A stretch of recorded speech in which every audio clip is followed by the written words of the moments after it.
My latest gadget, the Blue Snowball. Let's do the clap.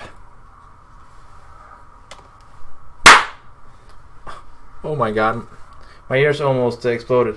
It's pretty cool. It's an omnidirectional microphone. It should be quite good for podcasting and stuff like that. So I thought it was quite cheap, and I think I should give it a go, because I was tired of when recording screencasts to hear the whole computer and in the background.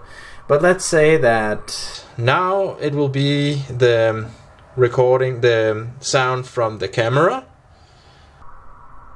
and now we have the sound of the Blue. The Blue should record the sound much better, but who knows.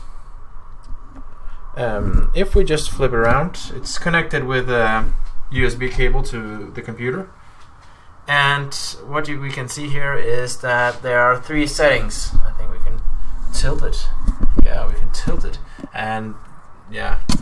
So there are 3 settings. One is for voice, and it's one directional. It's from this direction.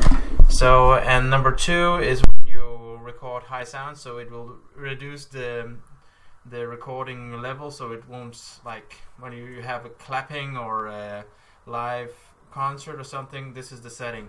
And your number 3 is omnidirectional, so if you're out in nature, you want to record the sounds, it should be the best like that. So this is the Blue Snowball.